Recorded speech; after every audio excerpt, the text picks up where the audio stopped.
Jayo Radha Madhava Kunja Bihari.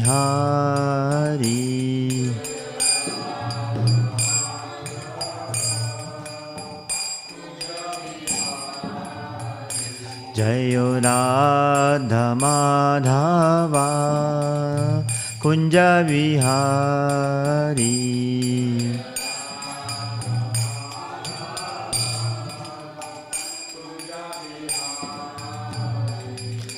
Gopi Jana Vallabha Girvaradhari.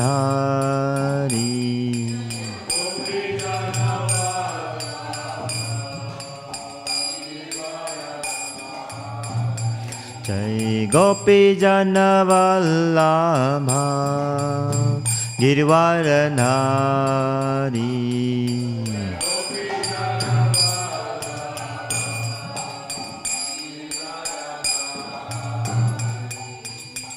Yashoda Nandana Brajajana Ranjana.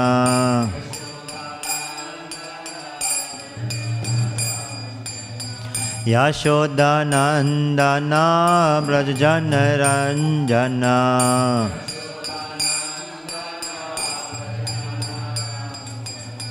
Yamuna Tira Vanechari.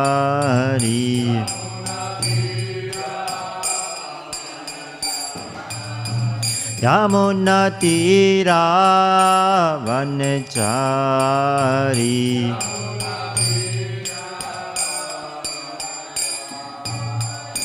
Jayo Radha Madhava Kunja Bihari.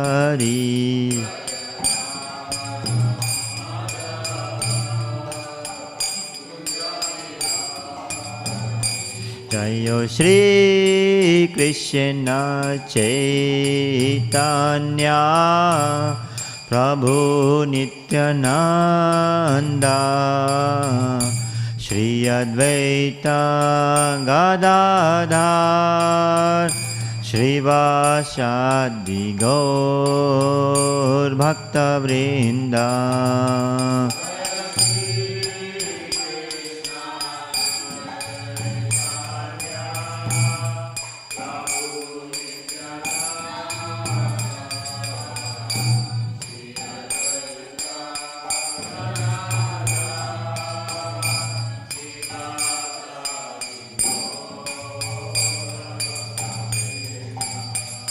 Jaya Shri Krishna Chaitanya Prabhu Nityananda Shri Advaita Gadadhar Shrivasadi Gaur Bhaktivinoda.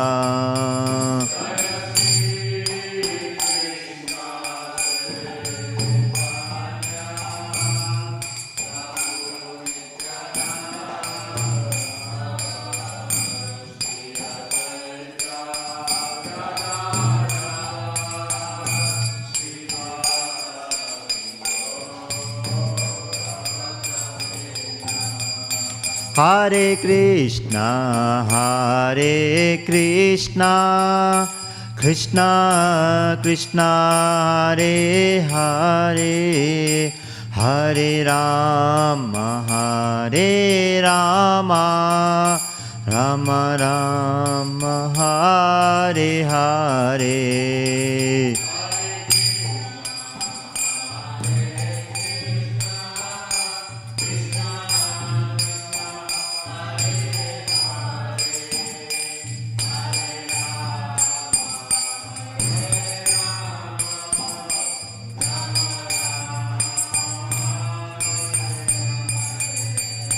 Hare Krishna, Krishna Krishna, Hare Hare, Hare Rama,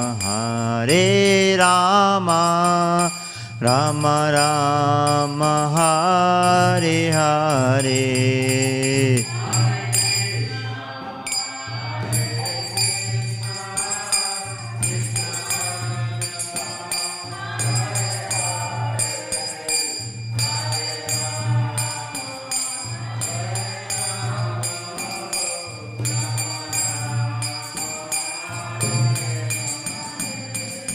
Hare Krishna, Krishna Krishna, Hare Hare, Hare Rama, Rama Rama, Hare Hare.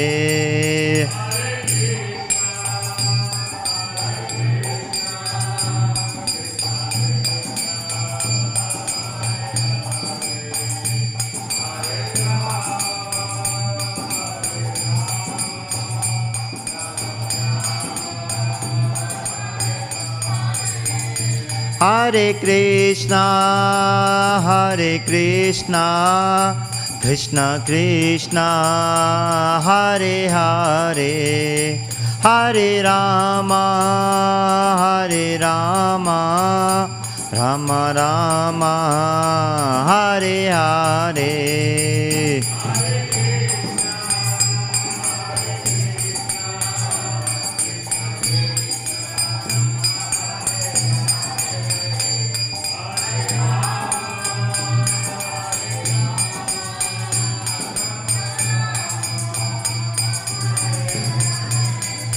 Hare Krishna, Krishna Krishna, Hare Hare, Hare Ram, Ram Ram, Hare Hare.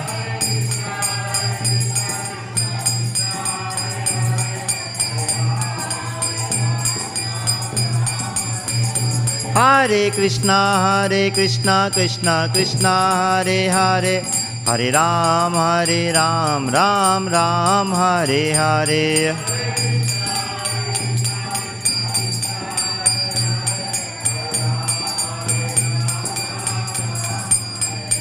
Jayo Prabhupada, Jayo Prabhupada, Jayo Prabhupada, Srila Prabhupada.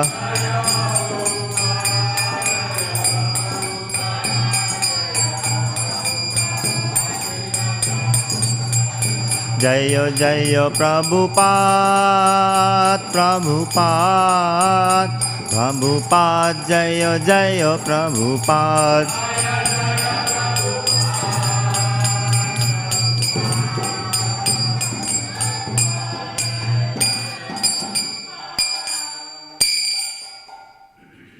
Jayam Vishnupad Paramahamsa Parivrajakacarya Stotra Sata Śrīmad Divine Grace I.C. Bhaktivedanta Swami Śrīla Prabhupada ki Shri Shri Gaura Nityai ki Jai, Shri Shri Radha Vallabh ki Jai, Shri Shri Jagannath Baladev Subhadra Mai ki Jai, Ananta Koti Vaishnava Vrindi ki Nitai Gaur Premanande.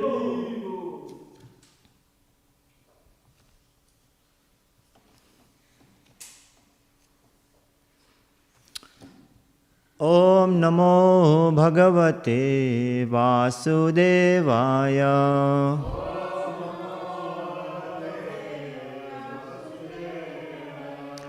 Om Namo Bhagavate Vasudevaya.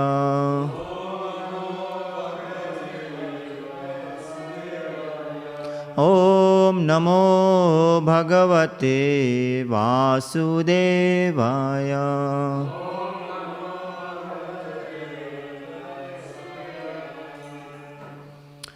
Today we are reading from Śrīmad Bhāgavatam, Canto 5, Chapter number 15, Text number 12, 5.15.12.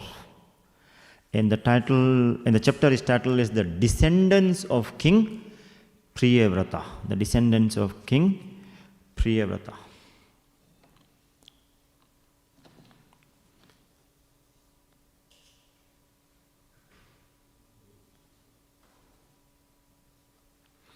Yasyadvare Bhagavan Adharvatma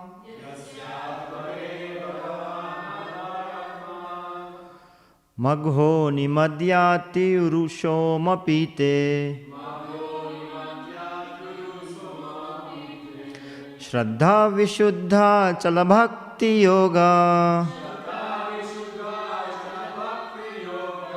Samarpitejya Phalamajahara Yasyadvare Bhagavan Adharva Atma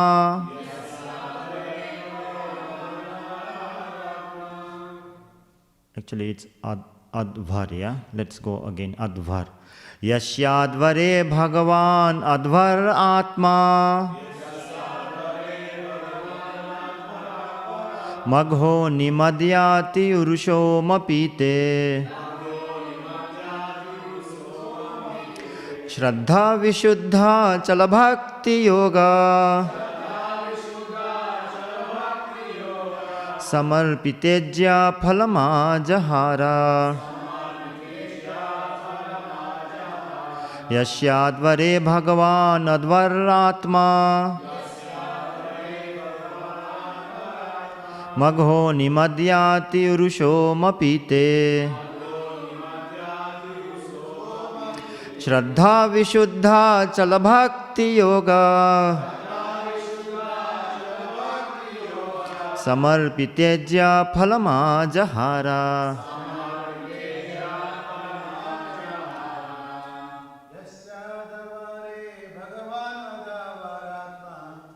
Chadvare Bhagavan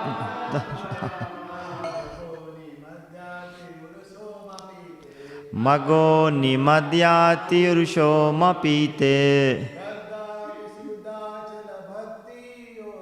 Shraddha Vishuddha Chalabhakti Yoga Samarpitejya Phalamajahara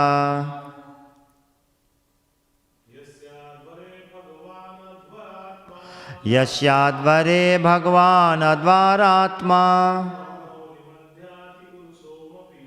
Mago Nimadyati Urusho Mapite Shraddha Vishuddha Chalabhakti Yoga Samarpitejya Phalamajahara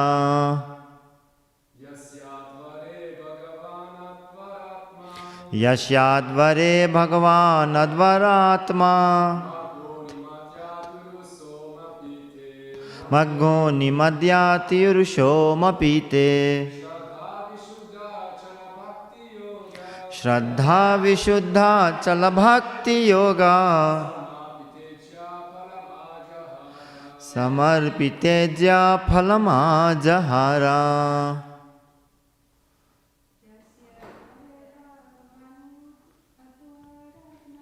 Yasyadvare Bhagavan Advaratma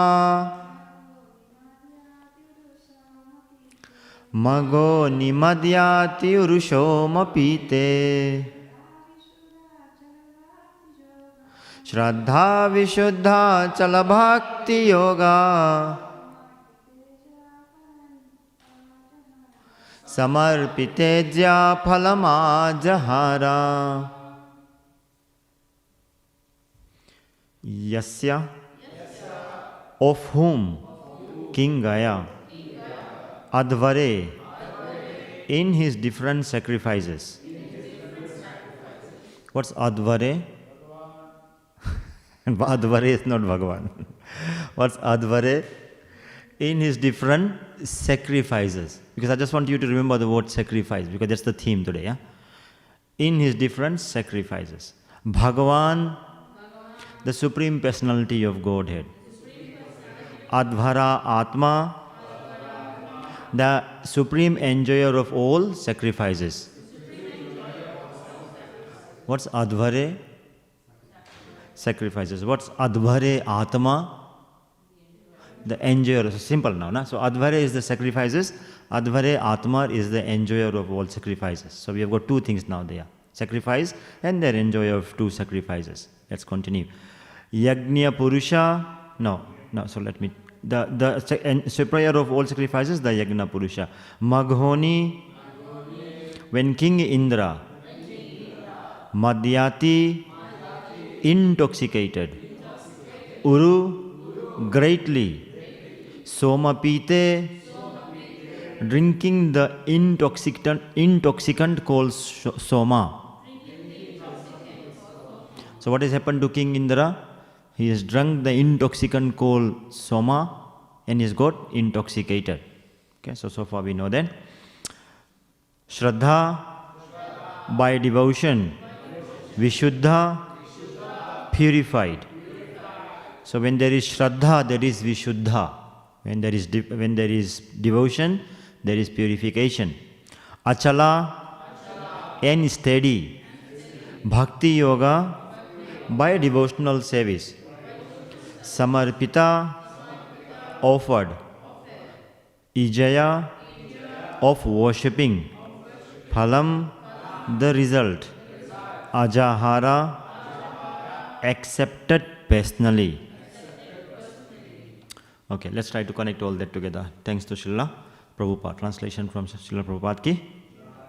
In Maharaj Gaya's sacrifice, which was the Advare, in Maharaj Gaya's sacrifices, there were great supplier of intoxicant known as Soma. King Indra used to come and become intoxicated by drinking large quantities of the Soma Rasa. Also, the Supreme Personality of Godhead, Lord Vishnu, the Yajna Purusha, which is the Advara Atma, remember? Lord Vishnu has also come and also came and personally accepted all the sacrifices offered unto him with pure and firm devotion in the sacrificial arena. Purport. So what has happened here before we go into the purport? Maharaj Gaya is doing sacrifices, and in that Indra has come and taken all the Som Rasa and become intoxicated. Lord Vishnu has also come and taken all the other sacrifices because it was offered in the sacrifice with love and devotion by King Gaya. Purport, very, very small purport. Maharaj Gaya was so perfect that he satisfied all the demigods, headed by King Indra, because we saw Indra in the translation. Satisfied all the demigods who were headed by the heavenly King Indra. Lord Vishnu himself also personally came to the sacrificial arena to accept the offerings. Although Maharaj Gaya did not want them, he received all the blessings of the demigods and the Supreme Lord himself. So let's just break that down before we go into further discussion. So what is happening, because it's such a short purport, to be honest, I didn't even know what to say because Prabhupada has not given enough in this purport, so I had to branch out to speak something for half an hour. But what I saw here, the one thing that I picked up is that Maharaj Gaya is doing sacrifice. And two personalities that are mentioned have come to the sacrifice are the demigods and Lord Vishnu himself.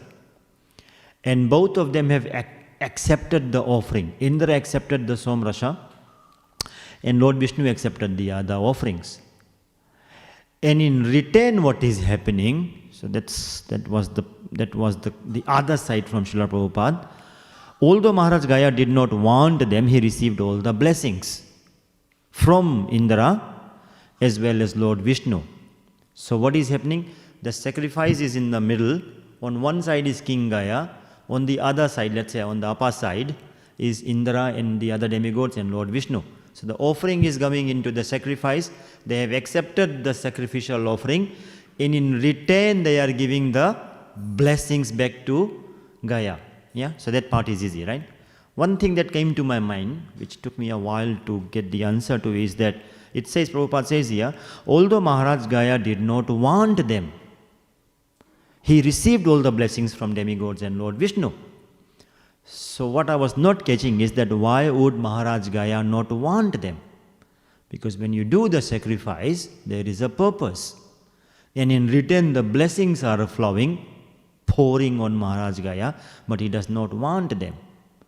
So that was little intriguing, and I'll speak about that. I found the answer in Prabhupada's previous and subsequent purports. Yeah, so we'll talk about that.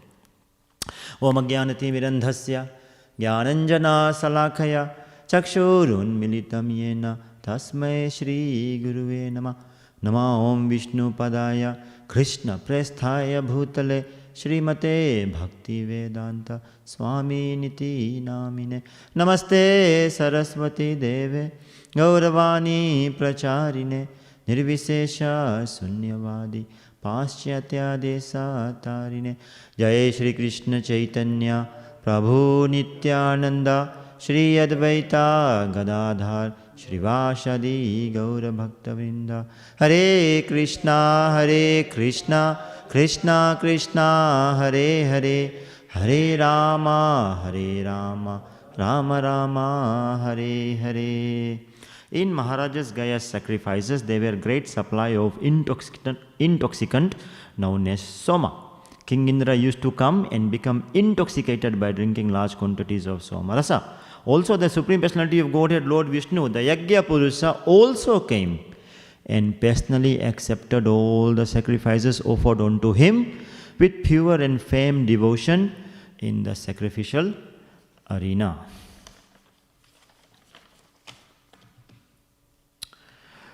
So, what is happening, just to bring the context in again, we are reading the glories of Maharaj Gaya. Now, up till chapter 14, when we saw a long story of King Bharat, eventually, going back to Godhead, and that concluded. So then the next, the subsequent descendants of King Priyavrata are now being narrated by in the Bhagavatam. So Maharaj Bharat pastime is, we have concluded for now. We are into a new pastime. Further descendants of King Priyavrata, and the one that we pick up is Gaya. Although actually in the beginning of the chapter there were many other personalities quickly mentioned, but now Shukdev Goswami has zoomed into Maharaj Gaya because he was a good one. He was an exalted devotee. So we like talking about good devotees. So what the chapter opens with about Maharaj Gaya is that it talks about various things such as his good qualities, such as his good devotion, and about him being a great exemplary saintly ruler. Good qualities, what his disposition was. He was a great devotee, what he was doing, and then being a good ruler as well, good king as well, looking after his kingdom, supplying them the necessities to make them gradually become Krishna consciousness. So what then happens in the last verse 11, and then today we are doing verse 12. In these two verses, it's almost kind of, you read 11 and 12 together. So in 11 and 12 is what is happening is that Sukadeva Goswami is mentioning that King Gaya was doing sacrifice. And in doing the sacrifice, he was pleasing everybody. So I'll quickly read 11 as well so we can get the thread. In 11 it says, and just follow with me. So 11, although King Gaya had no personal desire, so remember when Lord Vishnu and Indra were giving him blessings, he did not want them. Why? Because although King Gaya had no personal desire, you get a solution immediately. Although King Gaya had no personal desire for sense gratification, all his desires were fulfilled by virtue of performance of Vedic rituals. All the kings with whom Maharaj Gaya had to fight were forced to fight on religious principles. They were very satisfied with his fighting, and they would present all kinds of gifts to him. So first satisfaction was that Gaya was satisfying the Kshatriyas. He was fighting, although he was fighting against them, the Kshatriyas were pleased with Gaya because he was fighting on religious principles. So point number one, not point, personality number one are the Kshatriyas, satisfied by King Gaya because of his religious fighting. Next one. Similarly, all the Brahmanas, from Kshatriyas to Brahmanas now, all the Brahmanas in his kingdom were very satisfied with King Gaya's munificent charities. How were the Brahmanas satisfied? With Gaya's charities, because that's the duty of a Kshatriya. King, he's a king, to give it to the Brahmanas in charity. So he satisfied them with charities. Consequently, the Brahmanas contributed a sixth of their pious activities for King Gaya's benefits in the next life. Prabhupada mentions in the purport that King Gaya went ahead and satisfied the Vaishyas with his affectionate dealings, and the Sudras with this, I noted this down, with his charity of food again. So Kshatriyas satisfied with religious fightings, Brahmanas satisfied with charity, Vaishyas satisfied with affectionate dealings, and Sudras satisfied with charities again. Then in this verse 12, we saw some further satisfaction. Let's combine it together. King Indra got satisfied with the Somaras, the intoxicant, and Lord Vishnu got satisfied with all the other sacrifices that was offered in devotion. So this is what is happening here. So, and then Prabhupada mentions in the purport that there is sacrifice and there are blessings. There is fire sacrifice going on, in return there are blessings, and King Gaya doesn't want it. So let's just talk about that little bit, about sacrifice as well as about the reciprocation from the Lord in terms of the blessings, and why didn't Gaya want it. So let's talk about sacrifices for some time. Part A and Part B will talk about the blessings. Part A, sacrifices. Now, when we talk about sacrifices in the Vedic scriptures, is it always literal or could it also be metaphorical? Is it always literal, or it could also be metaphorical? We know that of course it is literal as well. Whether it's metaphorical or not, we'll come to that, but let's discuss about the literal part. We know actually at the moment King Gaya is literally doing a fire sacrifice. There is wood and there is fire and there is the offerings, the oblations being offered. And then what happens in the Vedic terms, when we do fire sacrifices, the fire becomes the conduit through which the offerings, the oblations that we make in the fire gets transported to the higher beings, the demigods, and eventually to Lord Vishnu. Bhoktaram Yagnatapasam Sarvaloka Maheshwaram. So the fire becomes the conduit, the Agni Dev becomes a conduit or the transportation between what we are offering to what they are receiving. So that's the literal meaning. Now, Prabhupada tells us that in Kali Yuga, there are no competent people to do fire sacrifices. The competency level required to do fire sacrifice is not there anymore. The job role is there, but the job description doesn't fit a person that can do that, apart from some of us that may be in ISKCON, we have got our proper Brahmanas who can do it. But generally speaking, there is nobody there who is apt to do the fire sacrifices for two reasons. Actually, it's not, let me take that back. Actually, it is not only that there are no competent people, there is also no competent ingredient.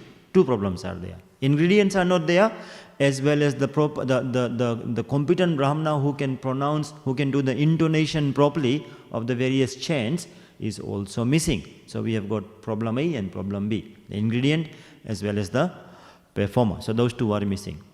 So what does then sacrifice mean to us? Because we can't do fire sacrifice on a generally speaking terms. What does it mean? Then what we go deeper into the literal meaning and take out the metaphorical meaning out of it. What is the metaphorical essence of a fire sacrifice? So the essence of a sacrifice is what? You offer something dear to someone dear. Offering means what is dear to you, you give it to somebody else who is also dear to you. Because we generally don't give gifts and charities to those who don't know, we are not connected with. Of course we can, but generally speaking. So offering here in the fire offering, what was happening when it was literally happening, it was offering that something is very dear to us, our possessions, whether it be ghee or or a cow or a house. The kings would give the whole kingdom to the Brahmanas. The kingdom was very dear to the king, but he would still give it to the Brahmana in charity. We generally part with our money, or with our time. Time is probably more valuable than money in Kali Yuga. So we give in charity our time, we give in charity our money, we give in charity, whatever, prasadam, something like that. So the essence is to give something dear to somebody dear, and that's what Maharaj Gaya is doing. He is offering his possessions in the kingdom to Lord Vishnu through going through Indra, like that.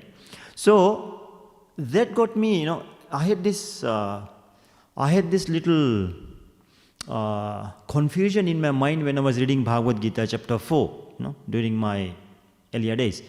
Because in chapter 4, if you look at it, the part where Krishna talks about various kinds of sacrifices, in most of those sacrifices that he mentions, and this is around verse 15 to 25, somewhere there, maybe 20 to 30, a lot of various type of sacrifices that he mentions as a means of liberation, sacrifices as means of liberation. You think of it, there is no fire involved. Sacrifices such as, he says, giving charity is a sacrifice as a means of liberation. Even scriptural study is a way of sacrifice for the means of liberation. Householder life, you control your senses and give oblation of the sense objects in the fire of sacrifice, the metaphorical fire. Pick this up, if you can. For the householder, the offering is the sense object in the metaphorical fire of sacrifice, so that there is no sense gratification. That is his sacrifice as a means of liberation. My goodness, there is no fire here at all. This is all the Krishna, what he does, he literally broadens the essence of sacrifice to something much more than just the fire.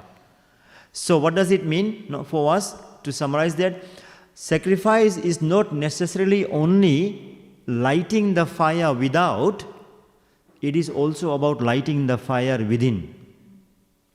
When we light the fire within, metaphorically speaking, what it does, it burns away the anartha. Just as the external fire will burn away the oblation and then it is transported to the higher beings, the internal fire will burn away the anartha, and then Krishna will expose himself to us or reveal himself to us. So that's the broadened meaning of all the sacrifices in chapter 4 of Bhagavad Gita. So what does then the literal and the metaphorical sacrifice, what does it do? It gradually purifies the performer and brings him to the point of pure bhakti, gradual elevation from samaya. So, in the modern times, we do many types of sacrifices. We do whatever Krishna has mentioned in Bhagavad Gita chapter 4. Of course, our sacrifice is the Sankirtan Yagya. Then there again there is no fire. In the chanting there is no fire, but there is a sacrifice. So what are we actually sacrificing in chanting, which is what Prabhupada has recommended for us? The Sankirtan Yagya is chanting. That's the Yuga Dharma. So what are we actually sacrificing there? So remember, what was sacrifice? Sacrifice is the offering of something dear to us to somebody who is dear to us. So what happens in chanting is that we are sacrificing something that is most dear to us. Now we are not talking about money, we are not talking about our time, we are not talking about our house, we are not talking about our intelligence, we are not talking about our wife, our husband, our children. Something that is even more dear to us than all of that. In the Bhagavatam, in Canto 3, Prabhupada explains us that a very interesting thing, and I'll come back to this, let me just digress. He explains there, what is that we love the most? Whom do you love the most? Was the question. And Prabhupada gives the brilliant answer. He says, whom do we love the most? I'm sure you are also thinking, yeah? Prabhupada explains that actually we love ourselves the most. The person that we love the most is ourselves. And because we love ourselves the most, everything that is connected to us, we start loving them. My wife, my husband, my child, my father, my house, my this thing. They are connected to me, so I love them. Those things that are not connected to me, I don't love them. So there is a material love, in terms of whom we love. And the person that we should love most is Krishna. But actually speaking, if we love ourselves the most, we are indirectly loving Krishna. How? Because who are we? Mamayam sa jiva loke jiva bhuta sanatana. We are part and parcel of Krishna. So if we can at least love ourselves, then we are already on the route of loving Krishna, on the path of loving Krishna, because we are Krishna's part. We are fragments of Krishna. So loving ourselves is not actually that bad, provided we love ourselves on the soul platform rather than on the bodily platform. If we love ourselves on the soul platform, we are there. We are in the right direction. That's what we are supposed to do. And then eventually the love of Krishna will develop. So what was I saying? What was I saying actually? I lost the thread. Yeah, so the chanting. So chanting, we said, is a sacrifice where we are offering something that is most dear to us to somebody who is most dear to us. Okay, somebody who is most dear to us, philosophically speaking, which we are trying to cultivate, is Krishna. So that part is easy to understand. He is our beloved. We are trying to offer him something. So what is that we are offering in the metaphorical fire of chanting? What are we offering? We are offering our consciousness. Consciousness is something that is most dear to us because that is our being, that is our awareness. So Prabhupada educates us to offer our whole consciousness to Krishna. Or in layman terms we can say, Prabhupada teaches us to offer ourselves to Krishna. It's no longer offering of our body or offering of our house and deha patra kalatra dishwa, not about anything else. Offer our whole existence to Krishna. That is what Bhakti Yoga does. We offer ourselves to Krishna. Now, that raises a question though. What does it actually mean to offer our whole self to Krishna?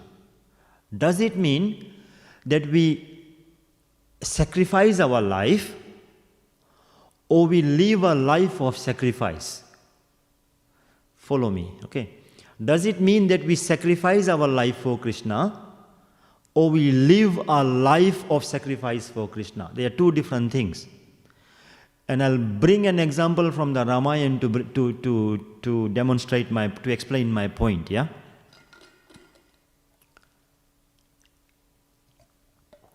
because there is this pastime in the Ramayana which is very dear to me. It's this particular pastime that brought me closer and closer to Krishna consciousness, to ISKCON. Because when I was reading all these philosophies coming from a Hindu background of demigod worship, just wanting everything from the demigods, this particular pastime, which on the face of it looks like, the devotee was doing everything right, but there was a technical defect in his thinking process which got corrected, and that just kind of hammered what Prabhupada was trying to explain to us in terms of how devotees should offer themselves to the Lord. So this pastime I pick up from the time when Lord Ram was supposed to be coronated as the king of Ayodhya. He is the Supreme Personality of Godhead who was about to be coronated. The problem that of course Bhagwan doesn't face any problem, but in his Leela, the situation that he faced was something that was diametrically opposite the evening before. From the jubilation of being coronated as the king of Ayodhya, what he got told is to get out of the house. From being the prime minister of the property, he is being told to get out of this house the night before. Now this is diametrically opposite, because what he could have also been told is to say, by the way, my lord, not my lord, because at that time they didn't take him as lord, by the way, Ram, you will not be the king of Ayodhya anymore, but you can live here as a civilian. So there is at least one level of problem could have been possibly tolerable by Lord Ram, to say, that you don't be the king but live here as a civilian. Now to be told that you will not be a king here and you cannot live here as a civilian either, but get out of here and go and live in the jungle, is a diametrically opposite mood now. From that mood to this mood. You know what I mean? And this pastime was very sweet to me. And then actually, and I've spoken about this pastime many times in different venues, and the Lord gave me, I'll share something personal with you for 2 minutes, for 1 minute, yeah. The Lord gave me something very, the sweet Lord Krishna gave me the biggest purport of this in my own life through my own realizations this week only. Yeah? And I'll share with you. Little sobering, but I'll still share with you. On this Monday, 4 days ago, it was my birthday. And you know what the mood is. Of course, as devotees, we don't get overexcited because we know, one more year gone closer. With every rising and setting of the sun, we are closer to, saying goodbye rather than happy birthday. We know that. But somehow the other, because it's your birthday, devotees come, we have prasadam together, everybody says, wish you Hare Krishna, you say, thank you very much, I'm very humble, don't wish me all this. Please, Prabhuji, pray for me, I'm begging at your lotus feet, all that drama that we do, But inside we feel little bit happy because, we know that we have got devotee friends who at least remember our birthdays, if at that level, right? So like that, it's a rasa in devotion service, yeah, to mark our appearance there. So of course, then you know what I mean, right? That's the mood that you want to develop. That's the mood that you are kind of in. And then what happened on that day, with all our sadness, I had the news that somebody very dear to me in Fiji left her body. She is my sister-in-law, a very dear sister-in-law. That's why in Hindi we say, in sister-in-law we say bhabi, and in literally we say bhabi ma, and ma means mother. So, so then I won't go much into that, but just note the difference in the mood now, You wake up in the morning and 3 o'clock the phone rings to say, sadly this has happened. It's like diametrically opposite mood now. And to compound that problem throughout the day, I'm receiving 2 kinds of calls and 2 kinds of messages continuously. Because when it's your birthday, you get so many messages, and then you Facebook and WhatsApp and all that messages come to say, happy birthday, you must be celebrating and blah, blah, blah, blah. And another set of messages are coming to say, I'm sorry for you, I'm bereaving for you, condolences and all those things. It's like 2 different moods, and I was just pegged into it. Of course, by default, you go into the bereavement mood because that's just natural, yeah? And you try to ignore all the birthday messages. And when people call you and then wish you, it's like, can you stop, because I need to tell you that I'm going through some lamentation period. Then I was thinking, my goodness, it's the pastime in the Ramayana that I love the most, and I've spoken about it, that Lord Ram, from being coronated as the king, has been sent to get out and go in the forest, it's like, Krishna, you have taught me what actually it means. You've given me the realization to say, on one hand you want your birthday, on the other hand there is a bereavement. And this is a diametrically opposite situations, phenomena. So I got that learning, no? Thanks to Krishna.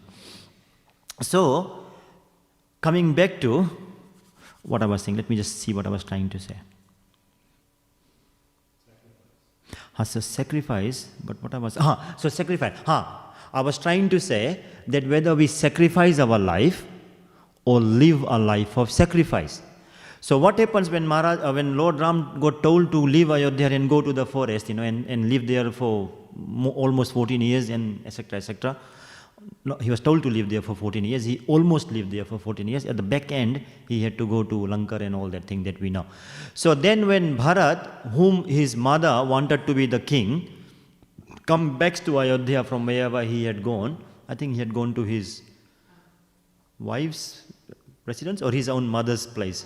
Mother's place, yeah? He had gone to, So he had gone to his mother's house. So he comes back and then he knows that his mother has done all this conspiracy to make Lord Ram go away from Ayodhya so that he can be coronated as the king, as a nepotism. He doesn't like all that. Of course we know that pastime. He doesn't like all that. So then what he does, he packs up his bag and then says, to go hell with this kingdom. I don't want this kingdom. I want Ram. So I'm going to go to the forest and get him back because this is his. What is somebody else's should never be ours.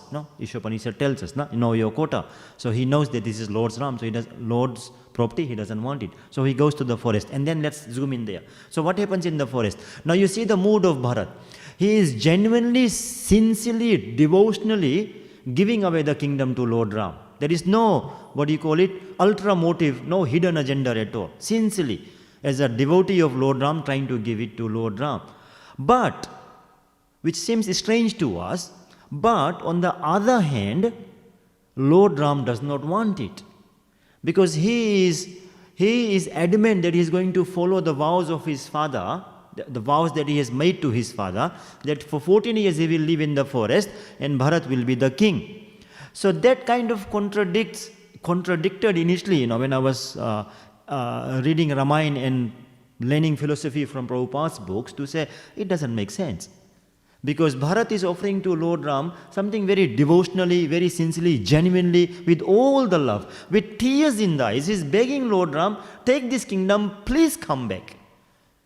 But Lord Ram is not bulging at all. He's saying, no, Bharat, you are making a mistake here. This is yours because our father has given it to you and our father has told us that I must stay in the forest. But where has gone the philosophy of that if you offer something with love to Krishna, he will accept it. But Ram is not accepting it. So that contradicted the philosophy for some time. It doesn't, by the way, but it contradicted for me for some time. And we'll resolve it, of course, not today. Then what happens? Janak Maharaj gets called on the occasion as the mediator to say, Abhi, there is a sweet transcendental tension going on between the devotee and the Lord, between the two brothers. So what Janak tells, and this is interesting, so I'm coming to the sacrifice now, the life of sacrifice versus the sacrifice of life. What Janak tells Maharaj Bharat to say that let me get the statement correct. You are offering something that is dear to you to Ram. That is the right part. That's what sacrifice is, to offer something dear to somebody dear. So he's offering something that's dear to him, the whole kingdom, to Lord Ram. Then he says, in response what Bharat says, so pick up the first statement only. No, I'm offering something that is mine at the moment, the kingdom, to Lord Ram, because that is actually by default his. And then he says, not just the kingdom, I'm happy to offer my whole life to him. I'm happy to sacrifice my life at the feet of Lord Ram. I'm happy to die for Ram right now, right here. I'm happy to give up my body. I'm literally, not metaphorically now, I'm literally happy to give up my body for the pleasure of Lord Ram. So he was willing to sacrifice his life. But what Janak told him is that sometimes, beautiful line, just catch this if you can. Sometimes sacrificing your life is easy, but living a life of sacrifice is not easy. I know I'm not supposed to use Hindi here, but I still will say it because it just brings out the meaning, and then I'll translate again in Hindi. अपने प्रेमी के लिए कभी कभी जीना कठिन होता है, मरना सरल होता है. To die for your beloved sometimes is easier than to live for your beloved. And when is it difficult to live for the beloved? When the beloved is not there with you, when there is separation. If Lord Ram is in Ayodhya, to live for Lord Ram for Bharat is very easy because there is no Vipralamba. But when Lord Ram is not there and he is in Chitrakoot, then to live for Lord Ram seems more difficult than to die for Ram from Bharat's point of view. So he says, I am ready to sacrifice my life rather than living a life of sacrifice. And I am saying that is more difficult when the beloved is not in your presence, because that separation kills you. That separation kills you every single minute. Then I was saying, that philosophy seems to be contradicting. Bharat is offering him something with love, but Ram is not accepting it. Then Janak tells Bharat the second thing. The first thing was that living is sometimes harder than dying. So don't die, live for Lord Ram. And this is when he reconciles the philosophy. Beautiful, yeah. Just so beautiful our scriptures are. Janak says to Bharat that ask Lord Ram what will please him rather than what you want to please him with. Don't please Ram with what you think will please him. Please him with what he wants to be pleased with. So if he doesn't want the kingdom, although you are offering with love, that is not going to please him. But if you please him what he wants, then he will be pleased. And that is beautiful, So living a life of sacrifice. So what Ram then tells Bharat is to say that because once his mood gets corrected that I'm going to please Lord Ram what he wants, Bharat goes to the lotus feet of Lord Ram and asks him and beg him to say that I had been colluded with my mindset of trying to force onto you something that I think is good for you. I never sat back and thought for a minute what you will be pleased with, my dear Lord. Now you tell me what should I do. That is the mood of Sharanagati. That is what Prabhupada has taught us. To ask Krishna, oh my dear Lord, how can I please you? How can I please you? Not how I want to please you in my own ways. How can I please you? There's a big difference. And then Ram tells Bharat to say, now that not that he says it, that your mood is corrected. Lord picks up that his mood is corrected, says that, now that you have come to offer me the kingdom, I will accept it. But I also want you to go and live there for 14 years until I finish of this business, and then I'll come back and accept it and own it forever. But for now, you just manage it on my behalf as a caretaker government. Just manage the government on my behalf as a caretaker. So Bharat has to live 14 years life of sacrifice for Lord Ram, missing him so much. Everything that is dear to him in the kingdom, he is continuously offering it to Lord Ram. So as devotees, what do? No, we live a life of sacrifice. We sacrifice our senses. We sacrifice, let me rephrase, we sacrifice our material senses. We sacrifice those things can give us material sense of enjoyments into the fire of Sankirtana Yajna.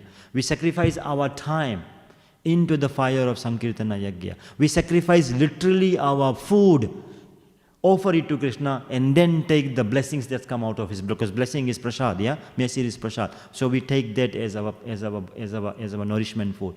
So everything that we do, we sacrifice it to the Lord, including at the utmost our whole consciousness, our whole being, we sacrifice it to Krishna. And then what happens when we sacrifice like this? Then in return what happens? What did Maharaj Gaya got? He got one word, blessings. So then Krishna gives us blessings.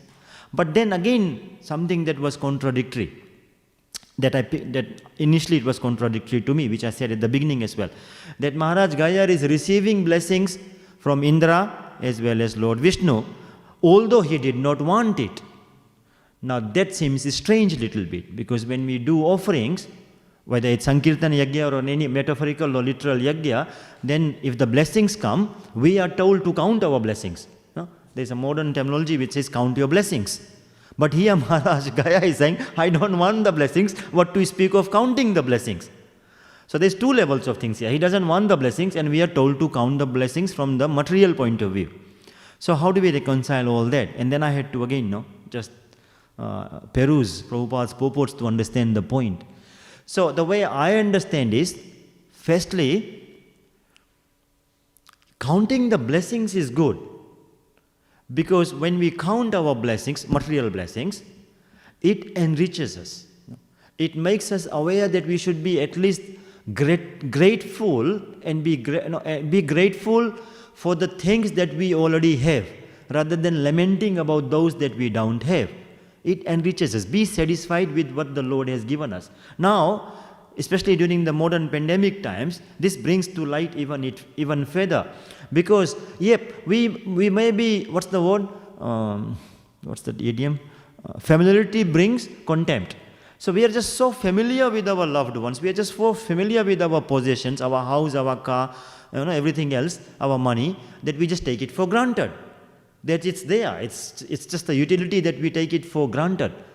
But when we don't have it, then we realize, oh my God, I should have been grateful for it. That's when we should count our blessings as they exist, so that we can feel more enriched. And we know what happened in India recently, during the pandemic heightened. What happened? That they were even crying for oxygen. Now, how many of us count our blessings that we have got oxygen to breathe? It's like we are almost like ungrateful to it, because it's like there. Now, Krishna is giving us physical things, like our house, our money, our food and whatever. But He's also supplying us the sunlight and the moonlight and the air and the oxygen to breathe. But we don't count those blessings. But when it is not there, then it's bombarded on all TV screens, that there is no oxygen in India. So count our blessings. But there's a problem again. In counting our blessings from a material point of view, what can happen is, in due course of time, we will forget those blessings. Correct? If anything, we have to remind ourselves to count the blessings. So naturally, we will forget those blessings in due course of time. So then as devotees, we take counting our blessings to another level. And what is that another level? We don't only count our blessings, but we connect our blessings to the person who gives us the blessings. We don't only count the blessings, we connect our blessings to the person who gives us the blessings. Once we understand that that person is Krishna who is giving us all these blessings, then we will never forget the blessings. And even if we forget to count our blessings, and the blessings can come in the form of different presents that Krishna sends us, different gifts. So even if we forget the presents that Krishna sends us, we will not forget the presence of Krishna. We may forget the blessings, but we will not forget the person who is blessing us. We may forget the presence, but we will not forget the presence of Krishna in our heart. So devotees take this to another level. Now, as we elevate more, as we elevate in Krishna consciousness even more, we take this counting our blessings to yet another level. This is so beautiful, all these Vedic vibes. We count our blessings, we connect our blessings to Krishna, He gives us the blessings, and when that happens, we become a medium of distributing Krishna's blessings to the others. So wherever we go, because we have got that charisma of looking like a devotee with the tilak, dhoti, kurta, in the nice scriptures, nice prasadam, nice books, dancing, singing, happy in all calamities. No, that persona which people are hunger for, because they are looking for love, we become mediums to bless others. Of course, we don't go around and then say, I bless you, I bless you, I bless you. That we don't do. Even when devotees ask for blessings, we'll say, we pray that Prabhupada will bless you, or Krishna will bless you. We feel humble not to think that we are eligible to bless others. But again, through our character and our personality, we become medium of blessing others. Nimitta matram bhava savya sachi. Krishna tells us that we can become instruments of distributing His blessings to others. So remember, three things are happening. Blessings, counting our blessings, connecting it to Krishna, and then becoming a medium to bless others. When this happens, then it is joyful. Then last question, why did Maharaj Gaya not want the blessings? Remember? It said there in the translation, in the previous verse as well, and this purport as well, that Maharaj Gaya didn't want the blessings. Because what's wrong with the blessings?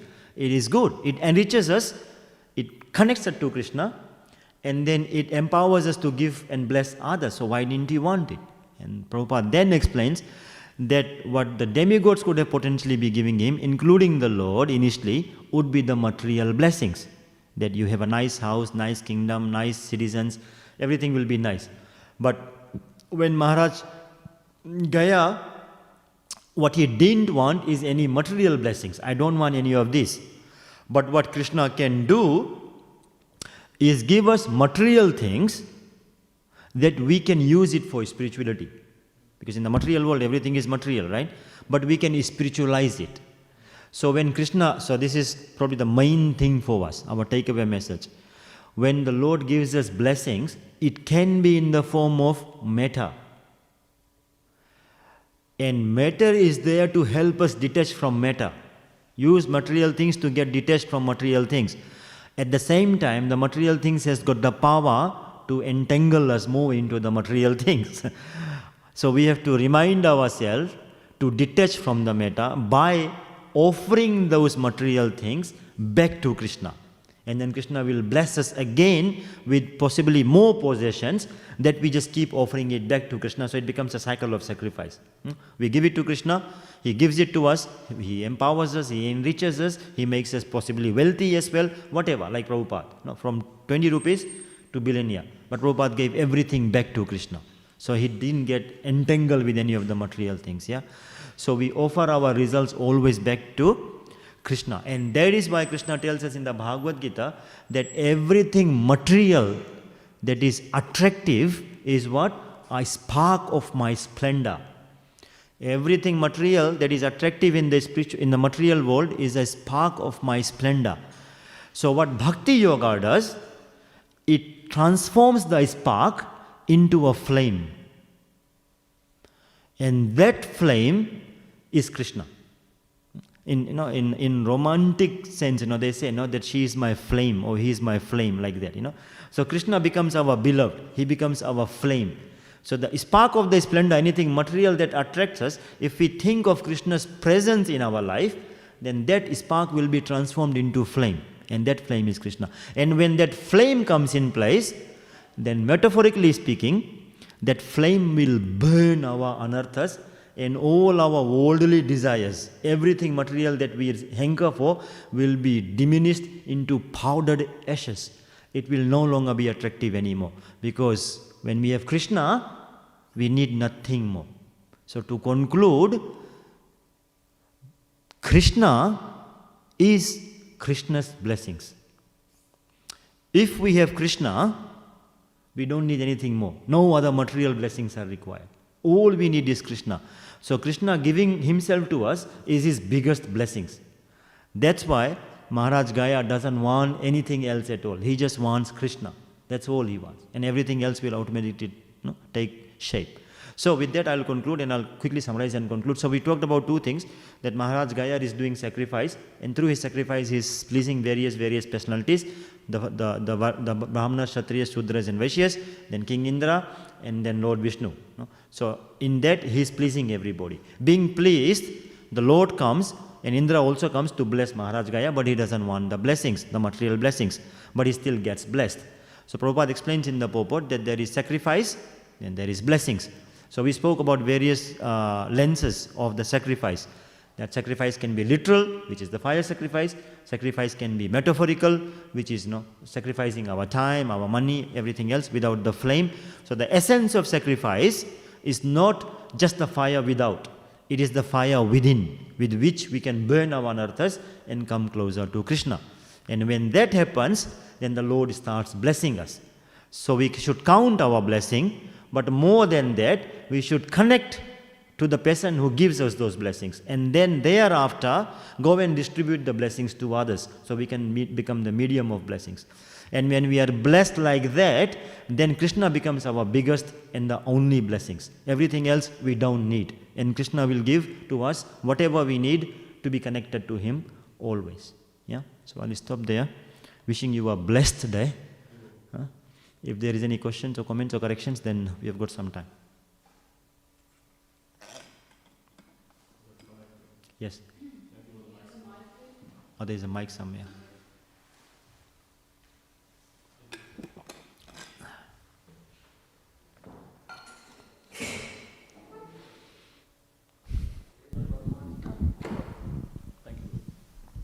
Thank you, Prabhu, for nice class and giving the essence of sacrifice and how it can be done for Krishna. Prabhupada has done the same. Obviously, you mentioned that in the class. He lived a life of sacrifice and went away from Lord and created the whole Ramarajya in the world, at least. And exactly. I was meant to speak on that as well. Thanks for reminding me, because Prabhupada is another personality that has lived a life of sacrifice. If you think of it, there are people who sacrifice their lives as well. Let me go. Thank you for reminding. I take you as a Nimitta Matra. Krishna has reminded me. I meant to speak, but then I was watching the time as well. There are people who sacrifice their life sometimes. And generally, let's say the firefighters, happens to them. They go and fight the fire. And sometimes, accidentally, they have to die into the process of doing their sacrifice. And when they actually, if they die in the course of doing their duty, they become glorious. They are heroes. People look upon them. And nothing, that's of course glorious, yeah? They have sacrificed their life, leaving the family behind, no father in house, no brother, like that. So that's a life of sacrifice. They have sacrificed their life. But and that's inspiring. But more inspiring and more noble than that is those people who actually live a life of sacrifice. And that comes to your point. When Prabhupada has lived a life of sacrifice, we can connect to him because we have to live. And when we connect to him, a person who is living and giving us examples at every step, we become more inspired. And in Srila Prabhupada's case, of course, we know what he sacrificed for us, the entire journey from or even before Jaladuta, almost, from Prayag, Famsi, right up till Vrindavan, leaving his body, is all just sacrifices for you and me, nobody else, for us. For the entire planet, for the entire universe, he has lived a life of sacrifice, and that's just so inspiring. But what happens, because we want somebody that is living to inspire us, Prabhupada has left that legacy with whom others are following that footstep, and we get even equally inspired by them. Our spiritual masters, all the sannyasis and all the Prabhupada's first disciples, they are so inspiring. They are also living, they are living what Prabhupada lived, and we get inspired by Prabhupada's life of sacrifice, by the life of sacrifice of our own senior devotees. And it just continues. So sacrificial life, a life of sacrifice is very, very inspiring. And Prabhupada showed that at every single minute. It's very enriching. So thank you for that point. Thank you. Anything else? Mataji has got a... One second, Mataji, just when the mic comes to you, so that the virtual audience can hear you. Thank you. Thank you for the, actually I would say, wonderful class. I do appreciate it. Nice sequence, the topic, nice presentation, inspiring too. Just going a little bit further about the living a life of sacrifice, can we understand that by following the instructions of our spiritual master, living our life based on that Bani, can be also a life of sacrifice because it's our connection to them, and it's the way how our philosophy is based on the relationship guru-disciple, Bani and Bapu service, and Bani as in one sense more exalted because that's hold our life. Can we understand in that way? 100%, yeah. Because life of sacrifice is doing things for our beloved, who is dear to us, and doing things for them. In the modern time, so of course the answer is yes. When we are following the instructions of our spiritual master and living a life according to their instructions, it's a life of sacrifice. And of course, thank God that in Krishna consciousness we know that sacrifice is enjoyable. Susuktam avyakarvata. It is enjoyable as well. So the sacrifice leads to enjoyment, which is something that a layman, a material person will not be able to understand. It's like if you tell them, we don't watch movies, we don't go to cricket, we don't watch footy, we don't go to restaurants. It's like, you are so boring. That's what they will think. But what they don't know is, no, for us every word is a song and every step is a dance. Come to our temple and then you see a festival and you say, oh my God, I've never been to a festival like this in my whole life, they will think. So our sacrifice is absolutely mesmerizingly joyful. Every single step is joyful. Because our whole context is, do something for the beloved, and the reciprocation from the beloved will be of love and will be happy. So following the instruction of the spiritual master is definitely a sacrifice, but it's very, very enriching and very, very joyful. Modern love, they think, that, we love, when they say we love you, it means what? That I only love you until you give me enjoyment. The moment you stop giving me enjoyment, it's gone. There is no sacrifice. I love you means you are making me happy. That's all. If you stop giving me happiness, then they drop the beloved like a hot potato. It's gone. No, it just shatters on the ground. It doesn't work. Because if we want to make the other person happy, then that requires sacrifice. Because I want my beloved to be happy, so it must entail sacrifice. I will sacrifice my enjoyment for your enjoyment. That becomes love. Not that you are there for my enjoyment. That is not love. That's lust, Prabhupada explains. Yeah. So in a relationship to last, even on a material platform, husband and wife, son and father, brothers and brothers, for that to life, for that relationship to be solid, there has to be sacrifice. And when we sacrifice, making the other person happier, then that will sustain. Otherwise it will fall, Prabhupada explains. Yeah. So and we saw that Bharat sacrificed what he thought was good to what Lord Ram thought was good in the situation. So that's again a sacrifice to the brother. No? To his dear brother, he sacrificed his own self. Because Bharat has got this, not that he's thinking about it, but if you think of it, what sacrifice is he doing? It's not just literally giving the kingdom to Lord Ram, but for 14 years, he has to live a life of sacrifice, listening to the criticism of the civilians in the society. They may think, hey, look at this guy, he has usurped the kingship from his dear brother, who was such a nice guy, and now living like a king in the kingdom.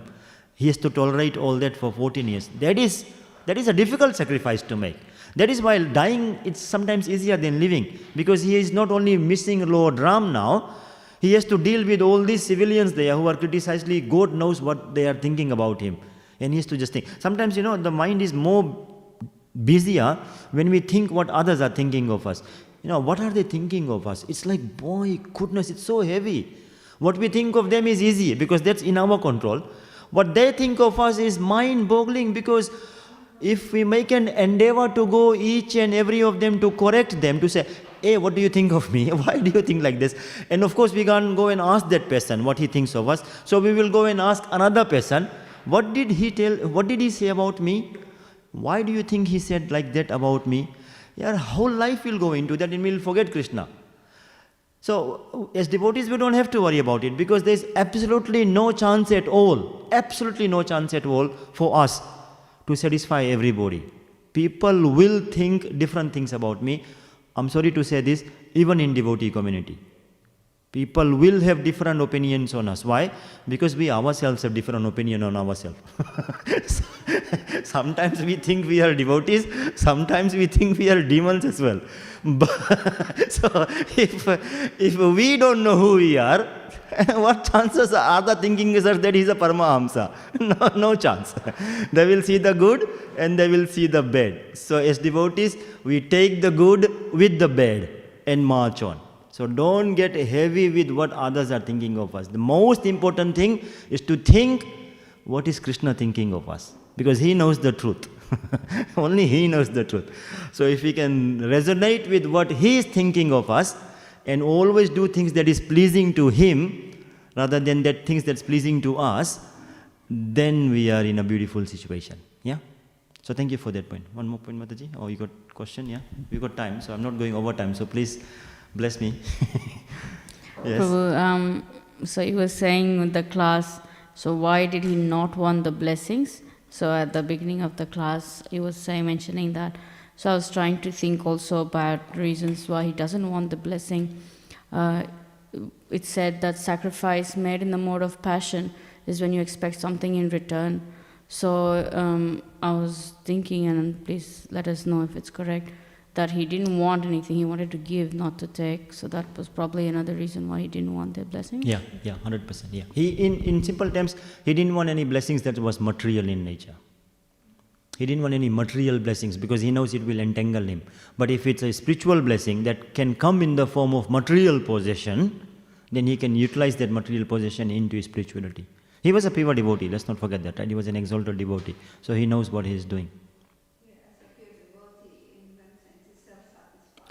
Correct. And it's just out of duty for following the rules. Correct. And back to the pastime from the Ramayana. Maharaj Bharat doesn't want the kingdom. That kingdom is a blessing to him in one sense, but he doesn't want that. And that kingdom is the most opulent kingdom, that you can think of. It's Ram Raj. It's got everything. People don't die in that Raj. There's no coronavirus there. There's nothing. There's no virus there. People don't die, but he still doesn't want that. Because for him, he doesn't want Ram Raj. He wants Ram. Where there is Ram, then only there will be Ram Raj. There will be Ramship. Just to have Ram Raj without Ram, Bharat is saying, is not possible. So I can have Ram's kingdom, but there won't be pleasure here. So unless Lord comes back, there won't be pleasure. So what he does actually, when he's, let's say, in one sense, unsuccessful in bringing Lord Ram back, physically, but he has brought Lord Ram back spiritually at least, in his spirit, because the kingdom is back to Lord Ram, he's only a caretaker government. So again it becomes Ram Raj. In his physical absence, the kingdom is still, Ayodhya is still Lord Ram's. So, all that techniques pure devotees have got to fix a temporary problem so that Lord Ram can continue to do his lila of what he has come to, yeah? Okay, we should stop here now. Kanatra Śrīmad Bhāgavatam ki jai, Srila Prabhupada ki jai, and I'll repeat that please have a blessed day. On behalf of Srila Prabhupada, blessing you, that have a blessed day, because we talked so much about blessing. Counting your blessings. Yes. Yes.